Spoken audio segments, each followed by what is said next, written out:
I am very excited about because I've seen the trailer and I'm all set to watch the whole movie. My eyes. It's going to be available now on Amazon Prime. It's like almost like a love letter back to the eye care industry, back to, my family. Already difficult. You have done multiple things from acting to writing to an optometrist to producing, shifting into this movie industry. Where did this journey all begin?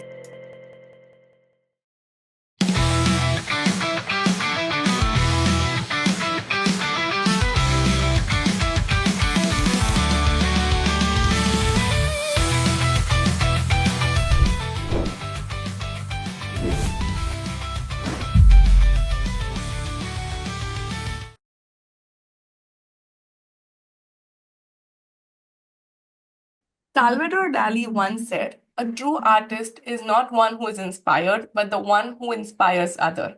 Hello, everyone, and welcome to Nerdy Optometrist, a podcast channel for all things optometry. And this is your host, Ukti Vora. Before we dive into this another amazing episode, please don't forget to follow my channel and catch all the episodes on your favorite platform.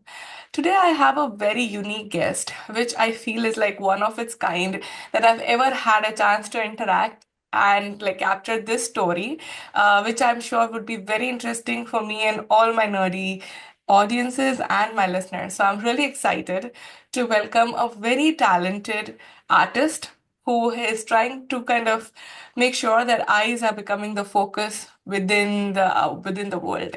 So let me just get started with introducing very talented Tsu Shan Chambers. She is a former senior executive turned actor, writer, and producer, passionate about telling powerful stories that raise awareness of important social issues.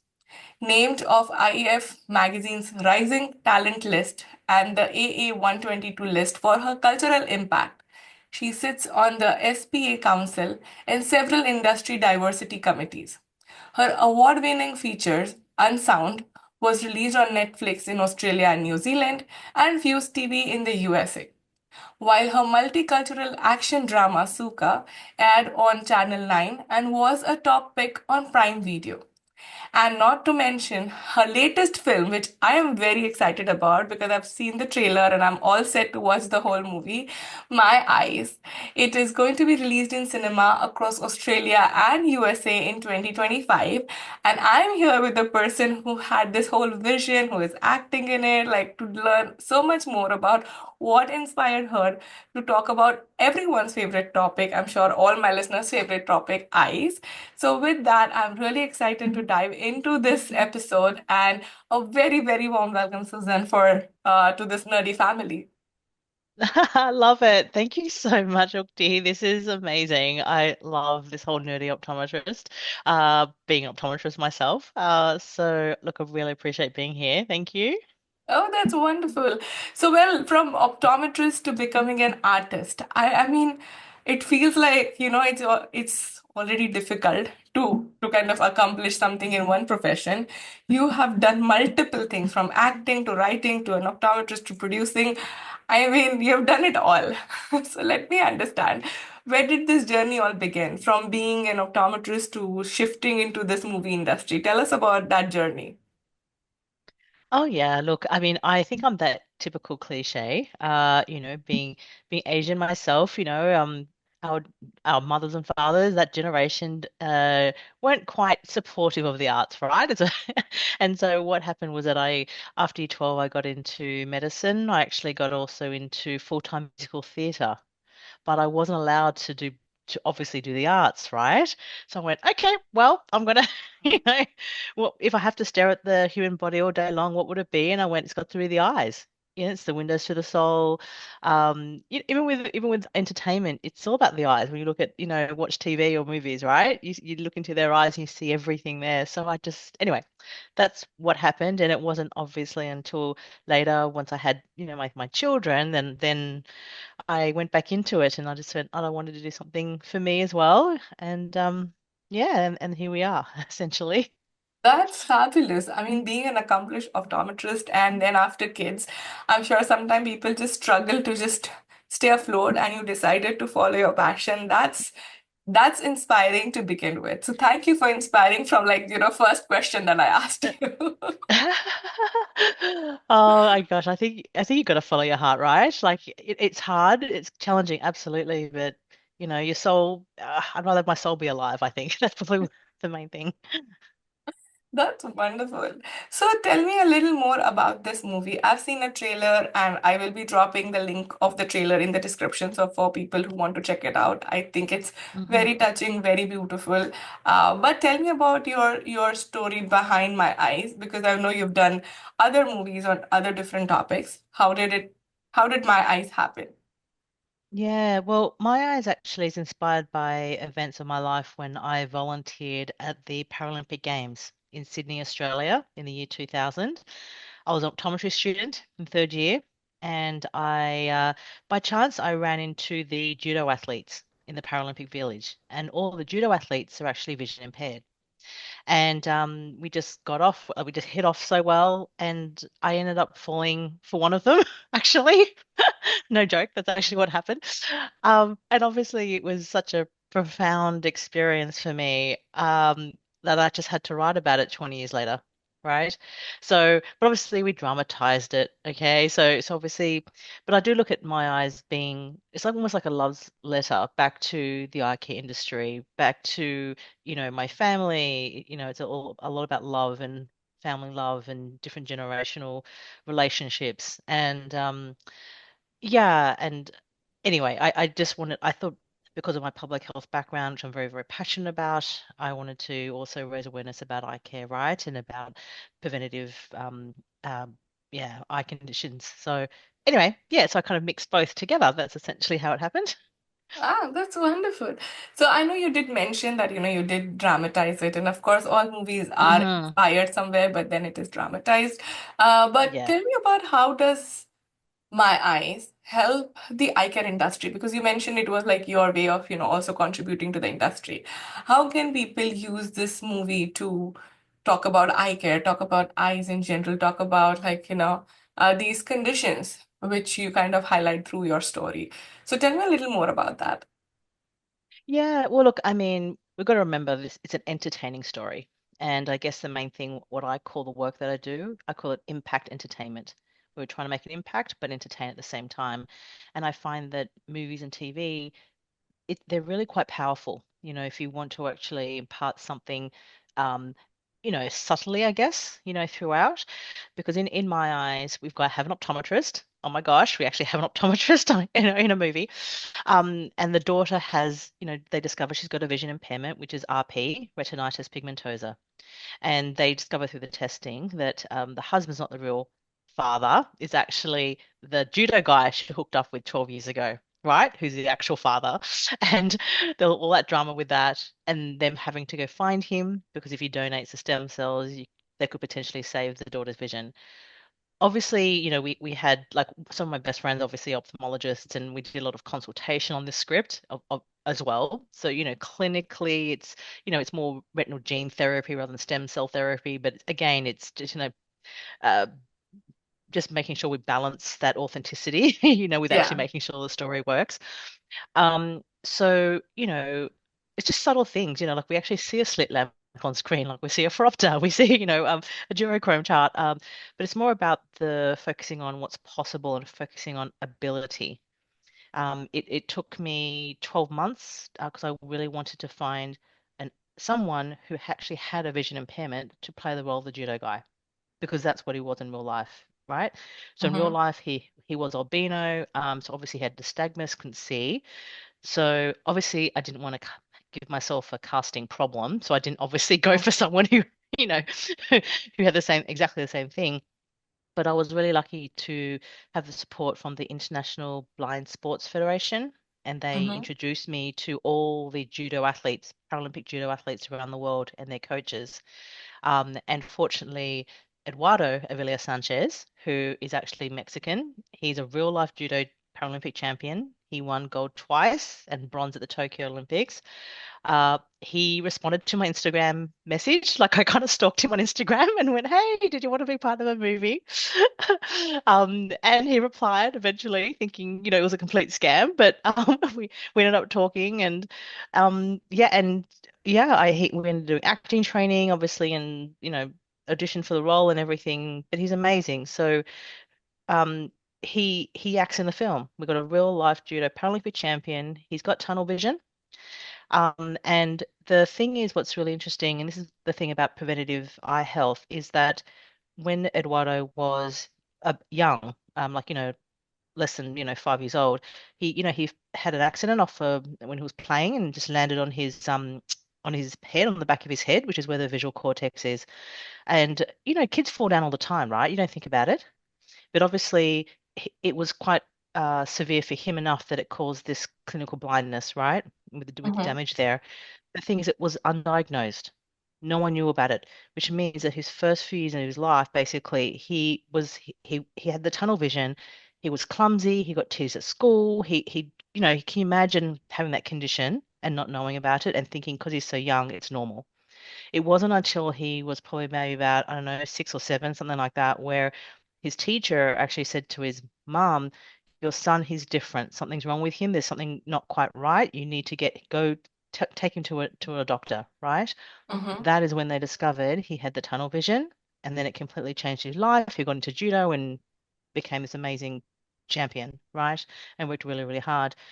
And so underlyingly there, the messaging is, guys, get your eyes tested. I mean, in the world, there's, a billion people have preventative vision loss. Preventative meaning if they only got their eyes tested, it could be, there's a solution for that, right? It could be fixed. Whether Yeah. it just be glasses, I don't know, right? So that that's that underlying thing that we see through this family real relationship story, right?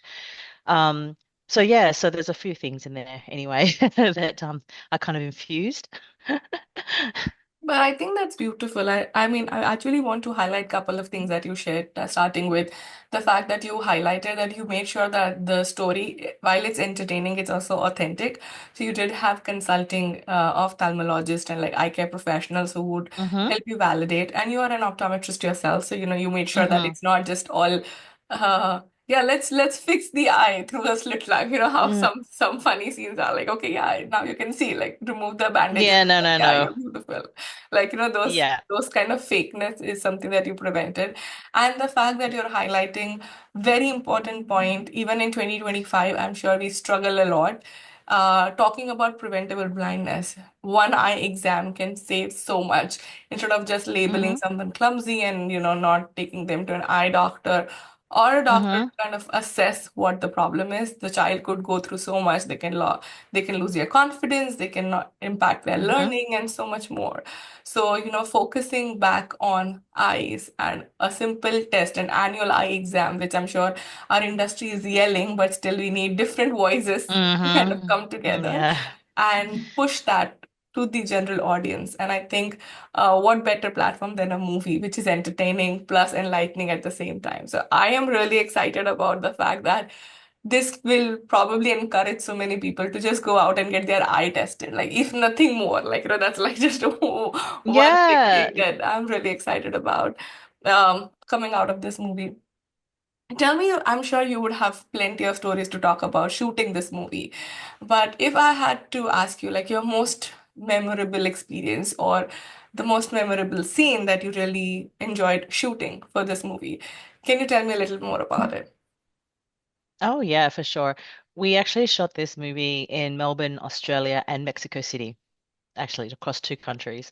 And basically my favorite scenes to shoot were actually in Mexico. Hmm. It was, gosh, they just loved life. The crew were amazing.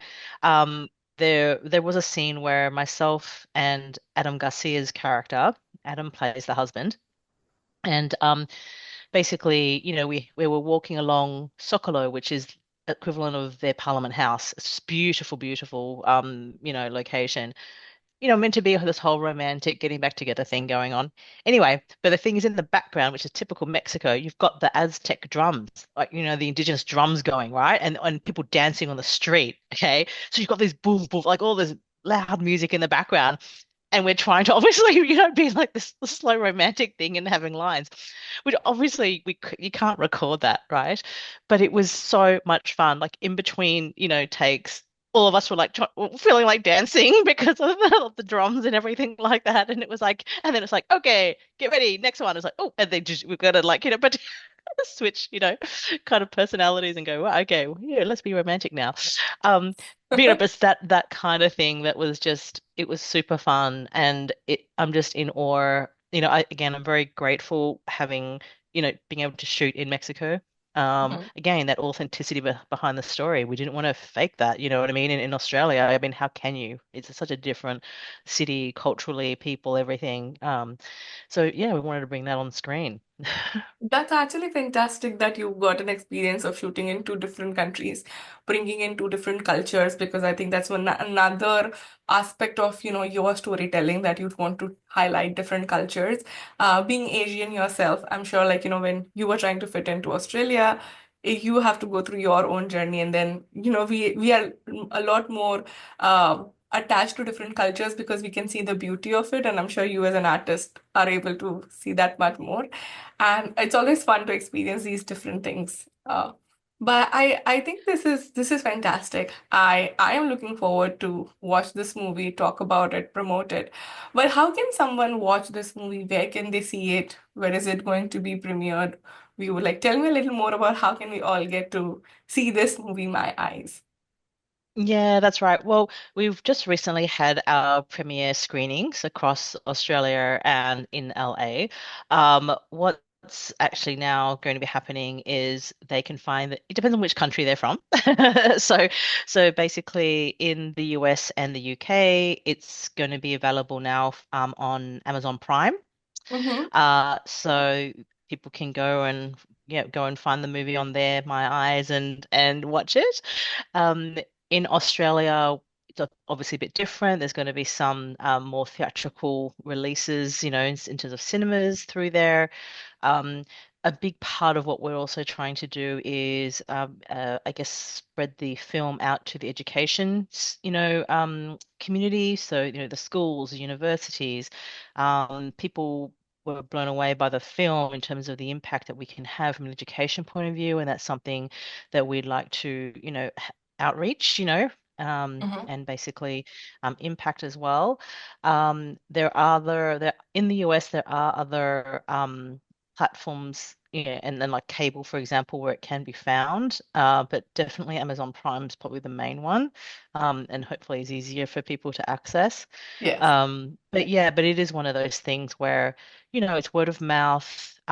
It's, our community getting behind something like this where we can actually make a difference and drive general audiences, into our rooms, right? And to actually seek care, even if it's just a general checkup, annual checkup, like things like that. Getting the conversation started, in schools and having young people also be aware.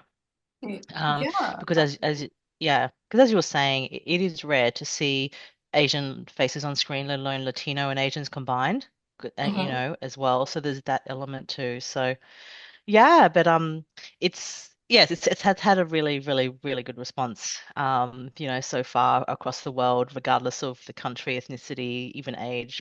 People really, really, I think, surprisingly enjoyed it, and they really, really enjoy the film. So yeah. I am excited. Luckily I'm in US, so I can watch it. And Yeah, so you can watch it. Yeah, exactly. and for all my listeners, for those who are not yet in US or like Australia, are not able to see it, but I'll still be dropping the link to the trailer, so I'm sure you can at least watch the trailer and understand what we're talking about. I'll be dropping all the links through which you can access and learn about if it's in the theater near you, or if you can watch it on Amazon Prime, whatever is convenient for you. If you can go to the theater, please do go, because I'm sure that way you can support movies like these, which are important, not just from educational point of view, but also to encourage artists or producers and writers like Sushan, like to kind of create more of these because they're always looking for like the responses, like how many audiences are coming in. So let's all go in and support her and her work and the team for all the hard work they've put in to promote and talk about our favorite topic, our eyes. That's I'm sure we all nod out on. So let's just support them. And yes, do look out for the description and check out all the links that would be helpful to kind of learn more about this amazing movie, My Eyes. Um, with that, I'm sure we've talked a lot about your movie, your journey, but I want to know a little bit more about who you are. So I'm going to switch Mhm. gears and we're going to go to our game segment, which is a rapid fire. Very simple. I'll Hmm. ask you a question. Tell me the first thing that comes to your mind. Love it. Go for All it. right. So are you ready? Hmm. All right. Tell me your favorite destination. Oh gosh, I would say Egypt, but I haven't been there yet. But it's my All favorite right. because I want to go. That's fine. If it's on your like your checklist and you It feel is. that's It your is. that's fine. It's the belly Tell me dancing. Got to something do it. that you do outside, your hobby outside, like say writing movies or like being an optometrist. Tell us about your hobby or something you like to do during your downtime. Oh yeah. One, actually a qualified yoga teacher as well. And secondly, what I do the most, I know, I see your puzzled face. Um, but the second thing the most thing I do actually is actually I love paranormal romance books. And so I read constantly all the time, like that genre. Like, Oh my God. Man, thank you for making me feel like I really need to start pick up more things. Okay. Tell us one thing that people don't know about you. maybe they do not know that I was a belly dancer back in the day, and I love music, love dancing. Hmm. Wonderful. Tell us about your favorite cuisine. What scene? Your favorite cuisine? Oh, okay. So if it's dessert, it's anything with caramel. If it's vegetables, it's eggplant, basically. They're the two. It's really, All right. oh, and anything with taro, okay? Taro, love taro. Taro, eggplant, caramel. There you go. Okay. Perfect. If you were to interview someone, dead or alive, who would that be? Oh, it'd be Joan of Arc. She's one of my heroines of all time. Mm-hmm. Um, and also Aung San Suu Kyi. Again, another one of my heroines. So there you go. It'd be two ladies. Wonderful. If we were to write an autobiography about your journey, what would you like the title for that book to be? Oh gosh, that's a full-on hard question. Um, Something about building bricks, I think, and like leaving that legacy, I think. There's something about that. I don't know, that's just what came into my mind, Yeah, you know? whatever first thing comes to your mind. Okay, I perfect. know, I don't I haven't strung that together into a sentence, but this is the gist of it. All right. Last question. One advice you would give to your younger self. Oh gosh, I would say back yourself. Have the confidence to just do it, and Mm-hmm. just, and that you are enough, and just, yeah, absolutely. Just know what you want, your goals and dreams and go for it. Yeah. Wonderful. I think with that, we Yeah. definitely know what you love, and we definitely know a lot more about you and all your passion and things that you do. I man, you have given me a whole different to-do list to look at. Like, man, you need to kind of push yourself. I know. I just like live But life, it's right? Like it's kind of just go But do it's it. truly inspiring. Thank you once again for sharing your journey, telling us the story, telling us like, your inspiration and inspiring us from the first comment, like my first question. I think it has been fantastic to just like know you and chat with you. I'm really looking forward for all the success for my eyes, and I'm sure it will be successful globally as you keep rolling out to different countries. Good luck to you and your entire team. Before we wrap up, do you have any final message or anything you would want to tell my audience before we sign off? Oh, okay. Look, guys, thank you so much for listening. Just, continue doing the work that you're doing. It's making a difference out there. Uh, Follow your heart and do stuff, even though, yes, we are deemed nerdy, but if there's anything else you want to do, do it too. And keep in touch. Really love to hear from you. Thank you. Wonderful. Thank you once again for your time, and do check out the description to learn more about my eyes. Good luck, and welcome again to the Nerdy family. It's a pleasure to have you on the show. Thank you so much.